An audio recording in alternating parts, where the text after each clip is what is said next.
Hello, I'd like to deposit this to checking. Fate is a fickle master. What? The future is uncertain. Okay, and what's my account balance? The horizon is cloudy.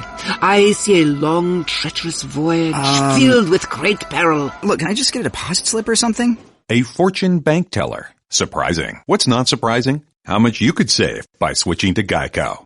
I see a yellow-eyed serpent and a low APR. Geico. 15 minutes could save you 15% or more.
It is Wake and Take here on 790 The Ticket, 786-456-4837. I have thoughts, I have opinions, I have notes. I could just give them to you, but that's not how we do it here on Wake and Take. It is your job to get them out of me. Got to ask the right questions. That simple. I know it's my job to turn on a microphone and share with you my thoughts, opinions, notes on sports and other stuff. But no, that would be the way.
Certain. I'll ask you a question in a second. Hold up. Hold up. Oh, take it in. Take it in. Take it in. Oh, that culture. Yeah. Snorting up that heat culture. Oh, take a hit of this culture, Roy. Oh. I think Fat Chris wants some. Get some. Yeah, come get some of this culture. You'll become skinnier. Skinny Chris. Oh. Bolivian. Yeah. Guillermo? Bolivian Billy? Culture. Oh, it's Shogun. No, it's too much. Oh, what a night. An amazing night. I am charged up, man. Should be. South Florida should be. We need something like this, man. We do. Best win ever. Yes, to answer your question. When's the last time we won in Indiana? Reagan administration? Yeah. I don't know. I feel like Wade, big spot, Eastern Conference semifinals after seeing Tom Crean. Yeah, well, regular season. Okay, regular season. Okay. Haven't won in Indiana since the Reagan administration. Wow. And our MASH unit, our little engine that could. Yeah. Mike, I'm glad you pointed that out because, first off, again, South Florida needs something, okay? Dolphins are, again, not in the playoffs. Panthers, no one cares about. Marlins, disaster. Hey, the Panthers are 5 games out of the final playoff spot. That's where they live. Yesterday. Yeah, that's where they live. 5 points. I'm sorry. Yeah, they have lived there for the last 15 years. That's how that's fine. That's a fine. Yeah, that's how that ice soccer. Roy, works. where are the Panthers right now? Exactly. What? I didn't hear you. 5th in the division, 5 points out. 5 points out wild card. of the wild card, right? Always 5 points out of that final playoff spot. Yes. Bill, put that on the poll. Do the Panthers live 5 points out of the final playoff spot? Do the Panthers, Florida Panthers, do they live 5 points out of the final playoff spot? That's where they always are. And that's where they'll always be. And so we needed this Heat team to go on a run, and this Heat team has gone on a run. Here's the impressive part. And I'm not certain, Mike, if people really appreciate Eric Spoelstra. Because Justice Winslow is done. He's done. Justice Winslow, he's not going to be a good NBA player. Hassan Whiteside. No, I'm reporting that right now. That Justice Winslow will never, ever be a good NBA player. He gets shoot. He does other good things. You're not good. Okay. You didn't draft him to do... You drafted... What was he, number 10? Yeah, you drafted what you would hope would be an all-star caliber player. You thought you got a steal there, not a role Although guy. the NBA draft is different, I feel like Justice Winslow, the jury's still out on what that was. He's very clearly going to have, despite his lack of shooting ability, he's going to be in the NBA for a very long time. Okay, that's fair, but not going to be good. A lot of guys in the NBA who have been in the NBA for a long time, not good. And he's going to be one of those guys. But Whiteside has been injured. Whiteside's been out.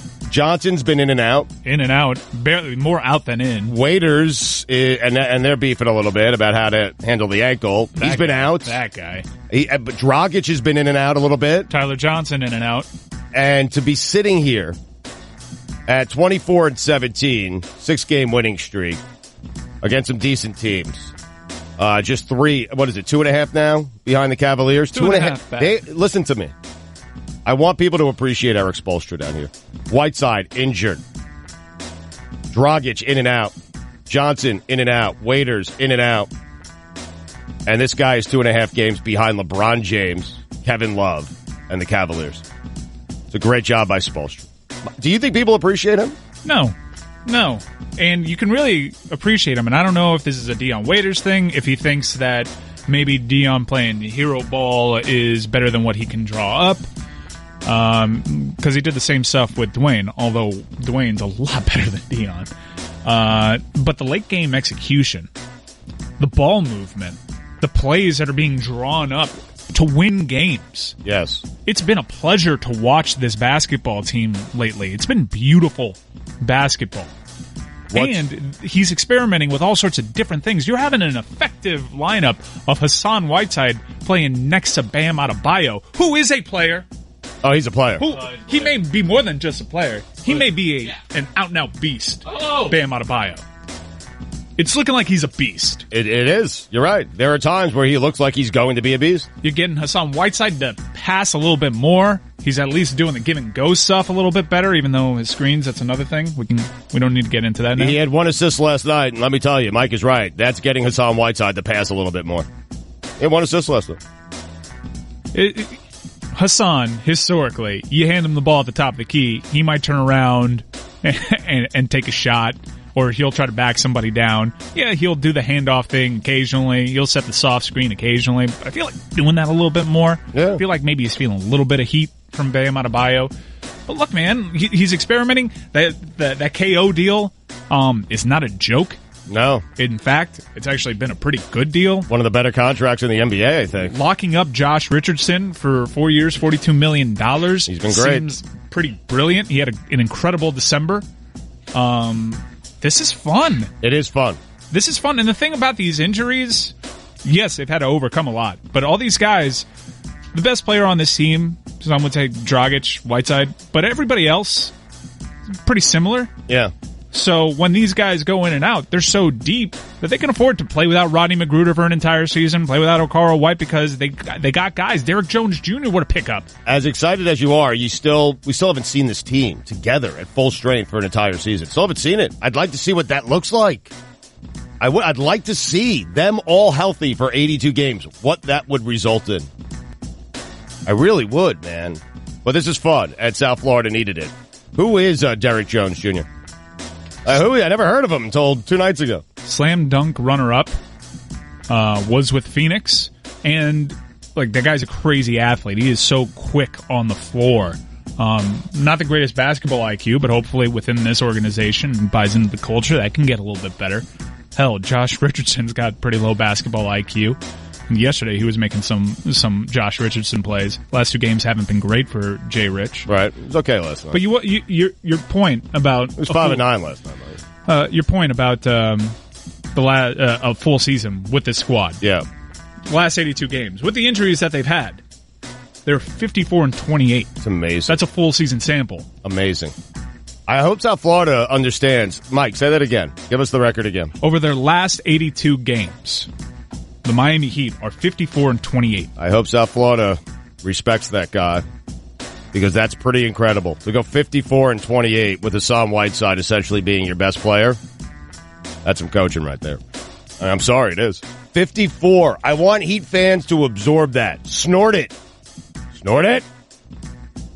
54-28 over the last 82 games with your best player being Hassan Whiteside.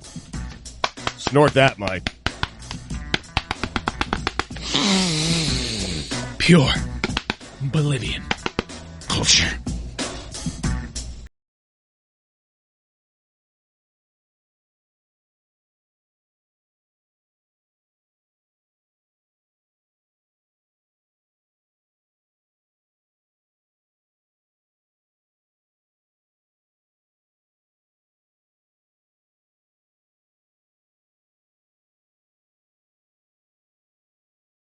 Pretty amazing. 54-28 over 82 games. I know it's 2 seasons, Dan. It's creative math. But with Hassan Whiteside being your best player, essentially your best player, maybe Dragic.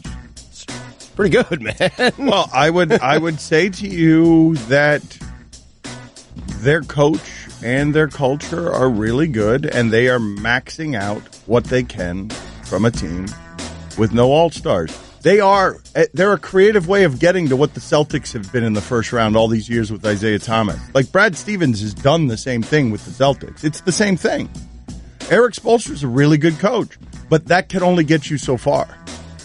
Right, you need superstars. Brad Stevens needs to trade for Kyrie Irving, and Pat Riley needs to do something. Right. Because they could do it this way, and they'll be fun, and they'll not win anything at all, even in the Eastern Conference. Has anything changed in that regard, Mike, where some players have played, where they have more tradable assets now, that players are playing better? I feel like they're too injured. I don't know. You have some assets because you've developed a player like Bam Adebayo, so you have a couple options there. Well, that one. Mike, that one. That's super interesting. He's giving you the Whiteside numbers, minutes, everything offensively at a much cheaper rate. Yes. Like playing them both together is weird and interesting. It's worked so far. Small sample, but that defensive rating with both of them on the floor is pretty insane. But Stugotz, Bam is giving you largely what Hassan does at value. Oh, no doubt about it. Okay, yes. But that's. Well, Mike, continue whatever your thought was. That makes Whiteside a trade asset if anybody wants it. It is, but who wants him? I mean, that's on the heels of this Zach Lowe article, and that's how you know the Miami Heat are starting to inch back into form when Zach Lowe starts writing about him. You guys aren't concerned about this point differential? No, not at all. You know why? Because our advanced metrics were good last year, and we missed the playoffs, and so this year it's catching up. They've had so many injuries this season. It's been so weird. And just like last year, it took Spoelstra time to figure out with this weird, bizarre cast of NBA cast-offs who does what and how do they fit in. That would be an interesting, honest conversation that I would love to have with Eric Spoelstra. does he say to himself, ever, as the guy who came from the video coordinator through the organization to be made who he is today? Right. Pat, what's this slop you're giving me every year to do something with? Like, what is this crud that you keep sending me every year where I've got to do creative stuff to get them? You mean other than that time you gave me the best team ever? Right. I think Other than that. I think Pat has that response forever, and there's nothing Spoelstra could say. Hey, Okay. I gave you LeBron, Wade, and Bosch. Deal with Okay, it. fair enough. Yeah, go coach. Fair enough. Yeah.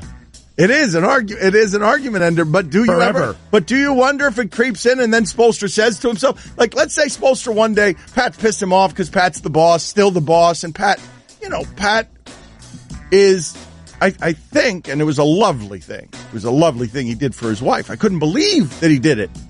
Not because it was his wife, but Pat Riley has spent a little while here recently celebrating his anniversary and his wife, and that's something that the previous incarnation of Pat Riley would have never done during a season. Fine.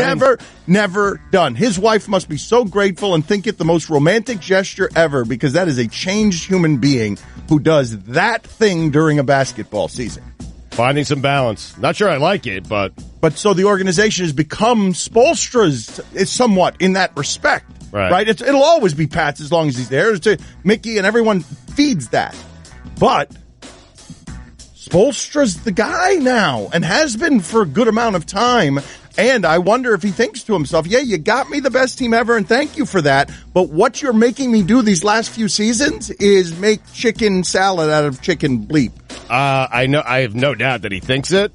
He Can't definitely say it. doesn't say it to Riley, but he definitely does talk about it with his wife There you go. in a very private moment. Yes. Like, All the time. Pat's getting old. All and the time. Look at him. It must. Yeah. Look what he's making me coach. What is he I mean, doing? what are you doing? What is he doing?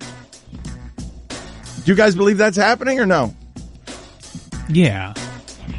Has to. Has to be happening. I mean, But what a difficult thing, because Riley's giving him everything. yeah, he can be I'm sure he could also step back and say, no coach at my age was given that sort of Cadillac. But this is what I'm saying is, this is the mafia, right? Does the Godfather get to be the Godfather forever? Or do the captains sometimes say, you know what? The Godfather's done. My time. And then they're reminded, hey, the Godfather did all the killing to build his family. Right. I don't, not this Godfather. You stay away from him, man. This is his team. You said it's his team till the day he retires. It's his team forever, man. Okay, forever? Yes. But look what's happening now, though. When the Big Three came together, even though the players largely did that, Pat got the credit. Spo didn't really get the credit, right? So now, Pat's not making the big move. He's failed on his last couple times trying to get the big fish. Who are we crediting? Who are we pointing to? We're trying to make sense of this. How in the world is Wayne Ellington getting to the rim? No, but you're doing with Spoelstra, but when you're snorting culture, you're snorting Riley. You're not snorting. What's he snorting? Guillermo, put it on the poll. You are snorting Pat Riley. When you're snorting culture, are you snorting Eric Spoelstra or are you snorting Pat Riley? Because, Mike, your alleged Bolivian stuff is Riley. It's not Spoelstra. When you think culture, you still think Riley. And if I'm Spoelstra, I'm like, hey, man, hey, like, me, culture, No. me. No. Has nothing to do with it. He's the stuff you get outside on Ocean Drug. Hi, everyone. Stugotz here. Support for the Dan Le Batard Show podcast comes from our friends at Rocket Mortgage by Quicken Loans. Chances are you're confident when it comes to your work, your hobbies, and your life. Rocket Mortgage gives you that same level of confidence when it comes to buying a home or refinancing your existing home loan.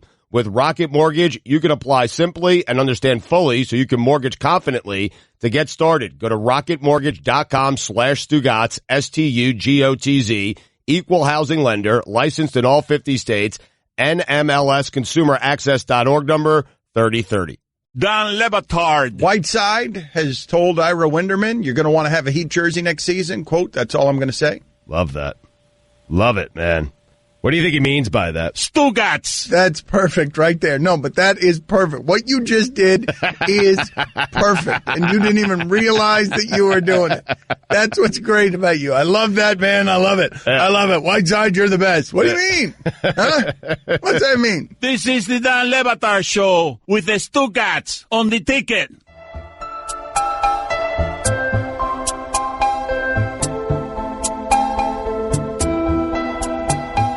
The Batard Show with my man Stugotz. Got the shipping container scared, shaking in their socks. Mike, Ryan, Roy, Allison, Chris. Don't talk about the Mullins or Billy or be pissed. Batard rocking his hat, he's so cool. Anyways, Top Gots cannonballing in the pool. Back in my day, Cody was only in the paper. Thank you for making me an adequate suit maker. There ain't even a discussion with the demon in debate. Angel of Nuance, Grim Reaper in your face. Paxton, Thick, Adam, West. Super Dave would rather hit up Bouncing on text. Roy with the hockey, Mike handling the suits. Of course, Chris Cody's eating all of the food. Stugotz on the lie detector won't fail. That our prize is going to hell. Ration. Pablo Torre has joined us in studio here. I'll be our guest co-host for the entire show. The opposite of Wake and Take. Yes, text him your love on the Coral Springs Automall Nissan text line at 67974. That song is our official entrance into, oh my God, we're First Take. I love it, man. What happened? Yeah. What? I know. Yeah. Production values were good. Oh no, I'm not. The problem. No, but that's the point. Yeah. No condemnation of whoever it is that made that song for us. I liked the song. I'm just saying that it is the height of cheese to be the sports show that has a hip hop song written about you. I think it has to be a good song. I would go on a case by case basis. Would you? I would. All right. Well, what are the exceptions to this? Because all I've got in my arsenal is First Take. I feel like First Take, though, we are judging, at least I am judging, in the context of having, like, the weird slow motion walk down a hallway video. Right.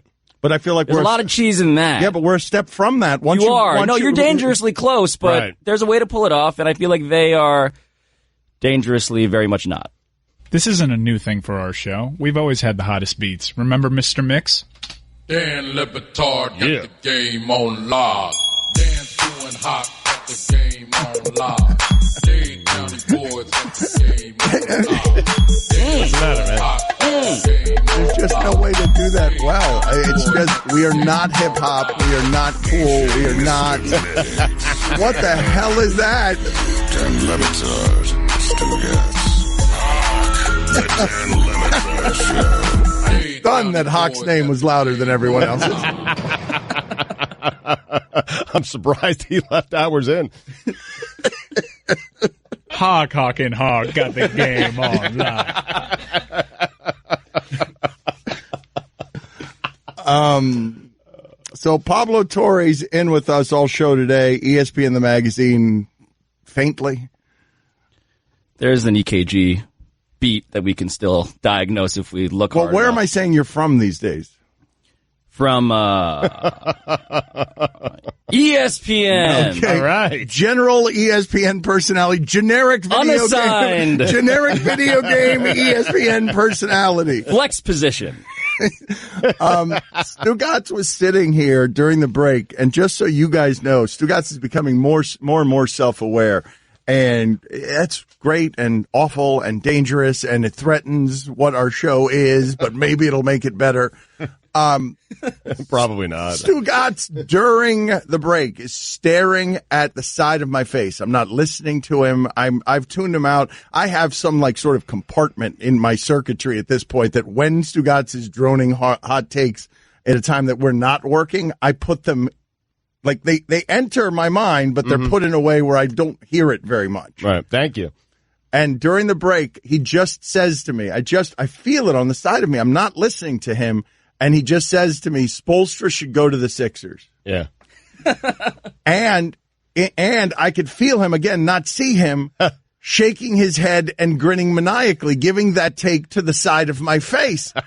And then I look at him, and what sweeps over him very quickly is shame, and then he stares at the door behind him, turns his back, and stares at the door, because he had the very quick revelation inside his own head before I ever even looked at him. My God, I'm annoying. Yep. I did. And then once I realized it, the reason I turned and faced the door is I could no longer make eye contact with you. But it was the thought process. I wasn't listening to him. I was staring somewhere else. And then it was, the Spoelstra should go to the Sixers, and he's grinning maniacally. I could feel it, not see it, off the side of my face. And then, wow, I'm annoying. And then as I look at him, he's already ashamed, and he's staring at the wall. I mean, Stugotz has a default setting.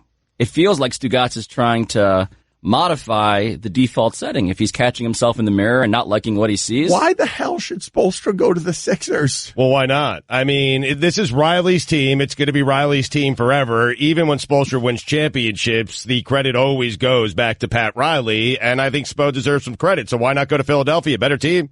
Better team. How many teams would fire their head coach right now to hire Eric Spoelstra? I'm guessing most. You think that's right? Do you think the answer to that, Pablo, is most? Well, leaving aside the first part of the conversation in which I am basically being baited into calling for the firing of a Filipino working in sports, which, contractually speaking, I am never going to do. Okay. Who did you tell us the other day was half Filipino that I didn't know? Doug Baldwin, half Filipino. Huh. Mm-hmm. Guillermo, put it on the poll. Did you know Doug Baldwin was half Filipino? You should. You really should. Anyway. I didn't say they should fire Spo. Spo should walk away. Oh, I see. Yeah. I think he is widely and legitimately well respected.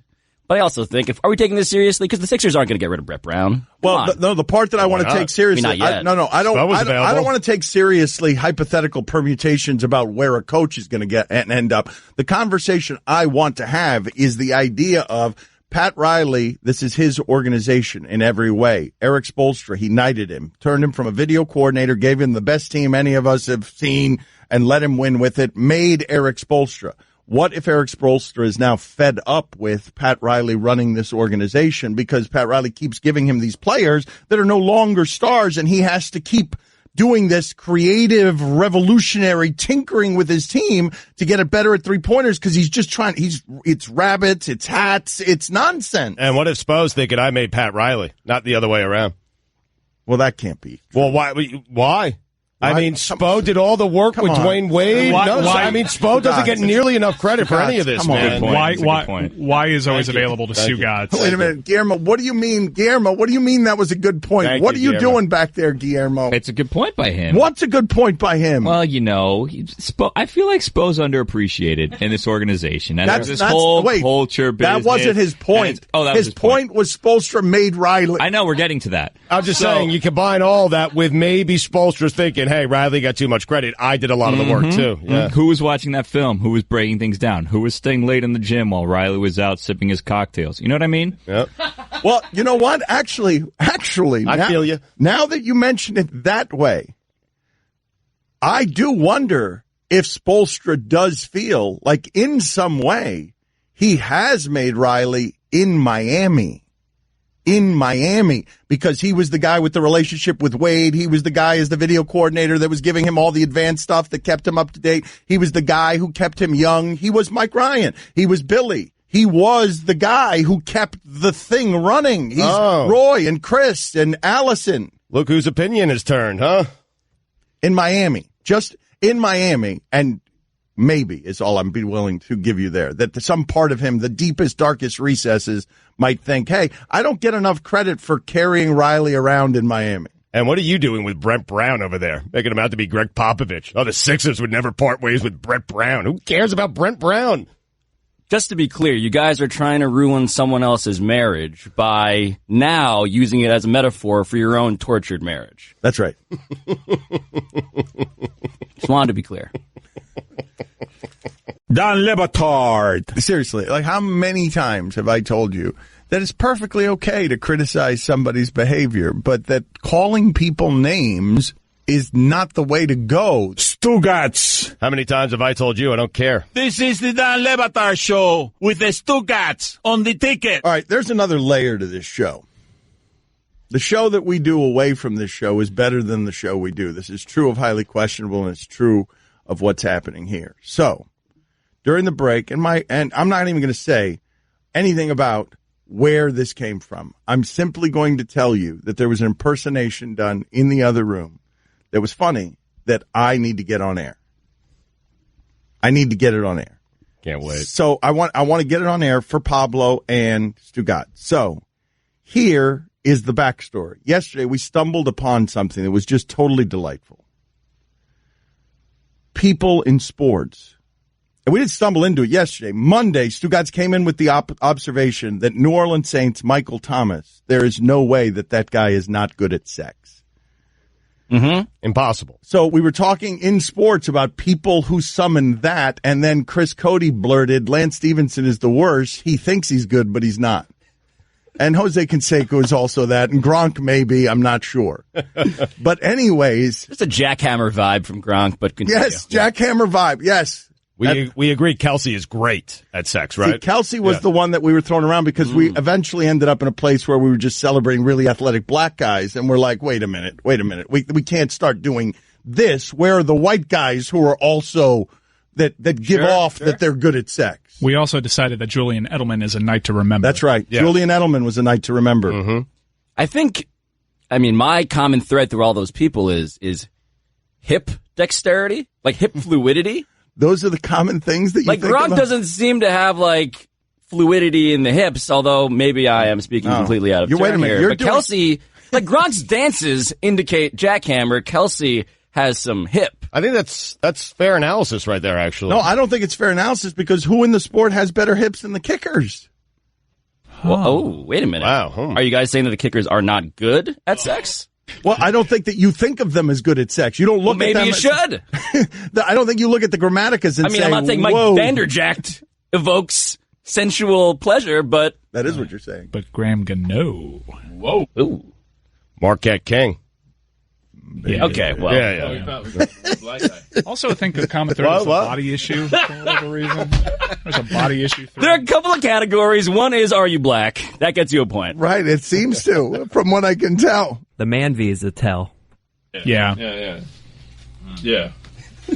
Which body issue, again, that's how I know what Julian Edelman's working with. Hold on a second.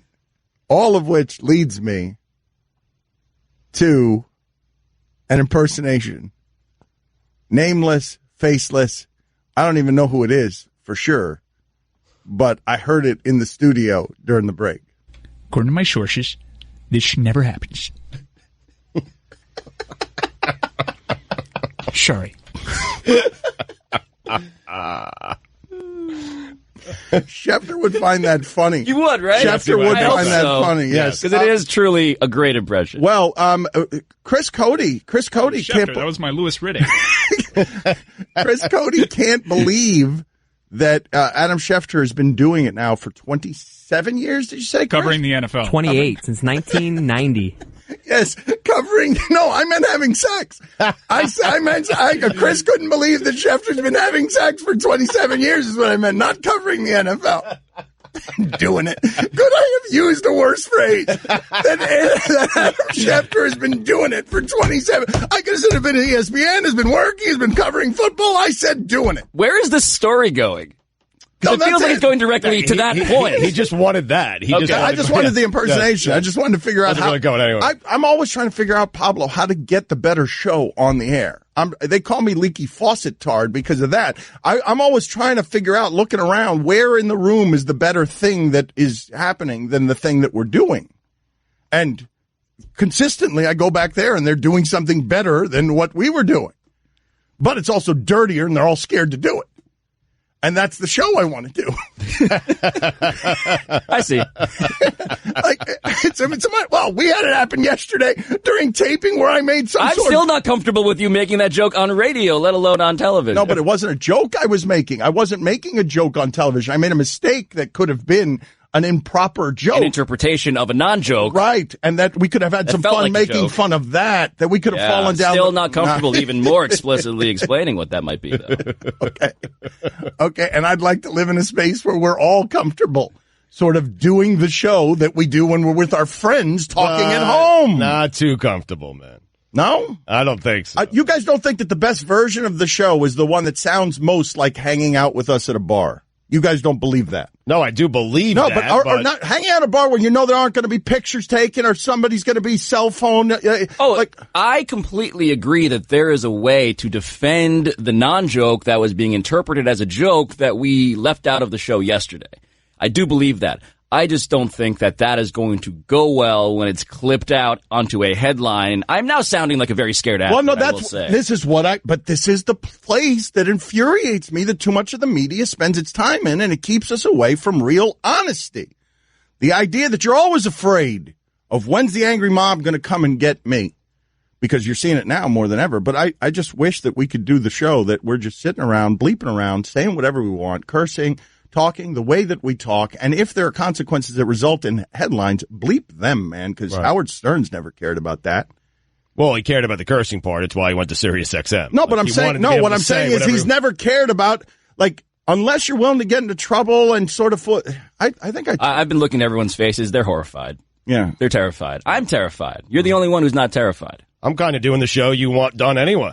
Yeah, you're without cursing. You are the realest representation of yourself. Yes.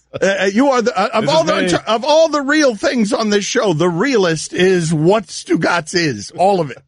I'm not so sure about your whole point, because you can't really color outside the lines if there are no lines, right? Our show feels dangerous because there's a nonverbal contract the listener enters in that they know that this is ESPN radio. There are certain rules, and we're dangerous. If you eliminate those parameters, there are other shows that do that risque show probably better than us. No, but I'm not. No, guys, I'm not talking about the dirty lowest common denominator show. Just relax. I'm just talking about doing a fearless show.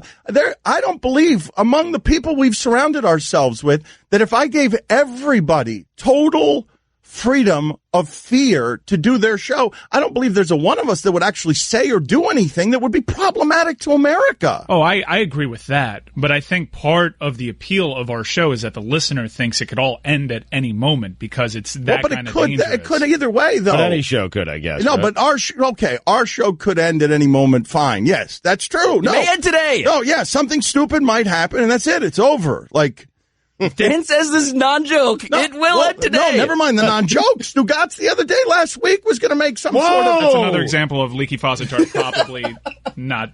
No, but I'm saying that can be... Do you know how simple it is? Let's say, by accident, the wrong joke gets on the air. And it's just a total accident. In real time, if you're not afraid of it, that's as easy as saying to a friend, hey, don't say that. That's not cool. And then you just keep don't do that. That's not the right thing to do.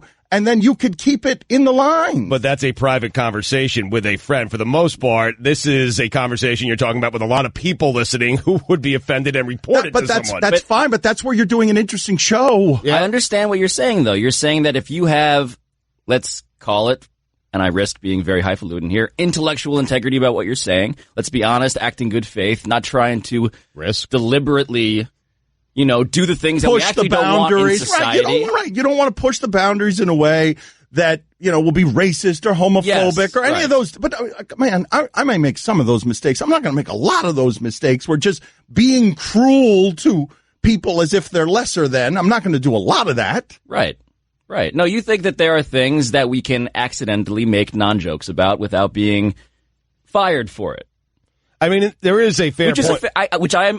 Intellectually, I agree with. He's making a fair point. Like, you make one of your friends or you make a wrong joke in a private setting, you make fun of them and you move on and you just keep going. I think that's what you're craving for. Just the audience wouldn't go for it. You would need the entire audience to be in on that, and there's no way. This is what I want. And what got me thinking about it and craving it.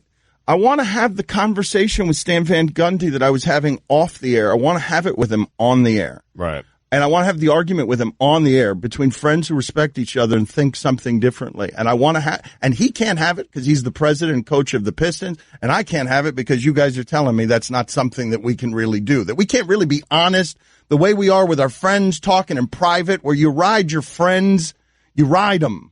You have fun with them, and you make mistakes and you stumble around.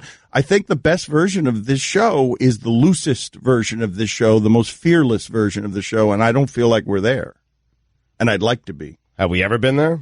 I mean, we've gotten closer and closer over the years. We've gotten closer and closer over the years. I feel like this non-joke, it depends on whether people are where's the line? I'm all about going up to and occasionally stepping over some line. No, this is not what I'm talking about. Never mind what happened yesterday or what happened last week or I'm talking about just general philosophical stuff about how we do our show. And the best Stugotz is think about this for a second, okay? Stugotz ran onto the set of Sports Nation, barely knows any of these people, and was giving quarterback rankings into the chest of Michelle Beadle, and she's screaming at him, "You can't talk into a woman's breasts," Stugotz, as he runs off the set. Yep. That's the most fearless version. Here, listen to it. Stugotz is largely fearless. I will also tell you that on my way to Michelle Beadle, I high-fived Adam Schefter. I was gotta say it. That'd be downer to end. Whoa, no. Why are you in here? Relax. Why are you in here? I'm tired of my islands. I need a microphone. I want to rank quarterbacks. This is inappropriate. HR. You can't talk into a woman's chest, Stugotz. Do you realize how much easier it is to talk about sexual harassment from that place? To have these conversations about men and women behaving badly from that place where Stugotz is doing something that, yes, HR, you can't talk into a woman's chest. And Michelle Beadle, who will fight for women's rights, is in the middle of it and like, wow, that's adorable. He's adorable. I like him. And if the starting point on that conversation is we all like each other and everyone is in on the idea that we're not trying to offend gratuitously or provocative for the sake of provoking. Right. Like, I just think that's the best space for creative people to create. I'm with you, man. I just don't think we're ever going to arrive at that, at the place you want to arrive at. It's a really good segment. Josh Richardson's development over the last season and a half. Yeah.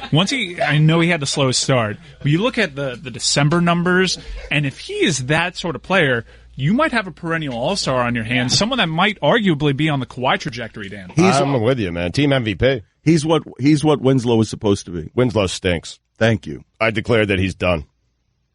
He's 20. And he's done. Great hips, though. Feel bad for him. For the whole life. He does have great hips. He'd be great. I'm just saying, he has great hips. All right, how about 2 categories checked? All right, here you go. Here it is. For all of you, for the entire audience, this is the question.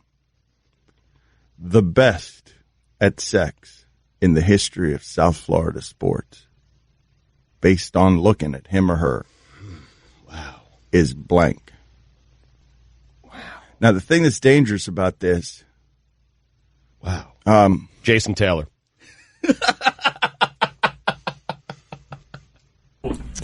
I mean, John Bowles. I was going to go Stan Van Gundy. Leland. Renee Latchman. Renee Latchman's got the hips. Renee Latchman does have the hips. And more than that, I've told you about the time he stormed through the clubhouse in his underwear to yell at me. He's got a lot more than hips. Yeah, baby. Him? How about this? Can we even do this? Speaking of doing the Fearless show, can we even do this with women? No. Well, it's not even a show. Moving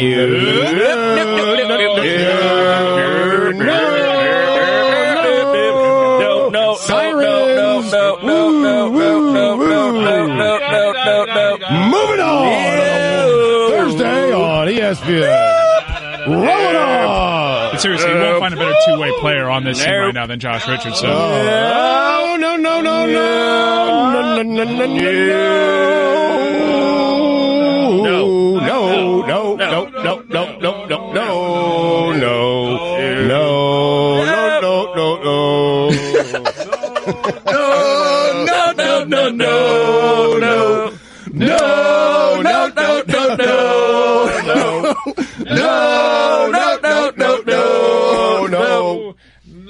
Richardson has been good. Oh, he's great. Two big ones against the Bucks coming up. Yeah. Oh, home and home. He's become what you wanted Winslow to be. He's been great. Well, outside of the first half, first month of the season. No, last 5 weeks. Last 5 or 6 weeks. He's been their best player, hasn't he? Yeah. They needed someone to turn to with all the injuries. I mean, we established it in the first segment of the show. Like, a lot of people are trying to dilute the last 2 wins. There was no Lowry. There was no Miles Turner. Get out of here. I mean, road wins. They're road wins. And they've been doing this with 6.5 players in and out of the rotation. It's not even the same 6.5 players. It's fair enough to say that they're not as good as Toronto, and fair enough to say that there's advantages in not playing against Kyle Lowry. But you win at Toronto, you win at Indiana. with that team. Like, Those are good wins. You can't man. criticize that. You haven't won in Indiana in years. But they're missing players too, Mike, as we just pointed out. So everyone is pointing out Turner not there, Lowry not there. Okay, well, half their team's not there. Yeah, but they do that, and they ignore the Heat because the Heat don't have stars or a guy that gets all the stats because anyone can do it on the Miami Heat. So Whiteside's out for a month, you don't even hear about it. All of this stuff largely irrelevant because the Celtics have Gordon Hayward out all season. Like this team's not good enough. We know that, right? Everyone is down with the idea of this team's not. Never mind Golden State. Like good enough to win a championship. This team's not good. No, not to win a championship. It's not good enough to get past Boston. It's not good enough to get past it's Cleveland. Like we know this. Yes. I don't know about Boston. I really don't. I don't know about Boston. Mike, they're good, Pablo? man. I know that I wanted to play Boston last year, and Boston would have probably lost that series. Right. And I know that I agree Boston with that. twice. Kyrie Irving with Boston, that defense, that coach with Kyrie Irving is appreciably better than that team with Isaiah Thomas doing it. I don't dispute that. They've played 2 games here recently, one in Boston. Miami Heat's won both. I don't fear Boston. They probably win that game, but it's a good series. I think that's fair not to fear Boston, though. I do. I think that's fair. I mean, but they're really good defensively. Who do you fear? Good. I fear LeBron James. That. Okay. I'd fear any team with stars. If I'm the Miami Heat, I would fear any team with a star. If I'm a fan of the Miami Heat, but that's because that's how the NBA playoffs work. You don't have. I mean, again, are we talking about finals contention? Are we talking about I'm talking winning a series? I'm talking about feeling good about your season. I would always go with the team with more stars. Of course. Okay, so maybe Pat needs to do something here. I mean, I would virtually guarantee you that he will be trying. Like, there's just no way that he's just not going to live. He's not going to play out the string with this as his team. He will not do it. He always tries, and that's what's probably at the heart of this whole Dion Waiters back and forth between the player and the organization. Yeah. Are you done with Waiters? Yeah, no, I was very disappointed how he handled the ankle injury last season. And I would like this segment to end with you admitting publicly that you were an idiot about Dion Waiters. Oh, I was so wrong about Dion Waiters. For now, though. For now.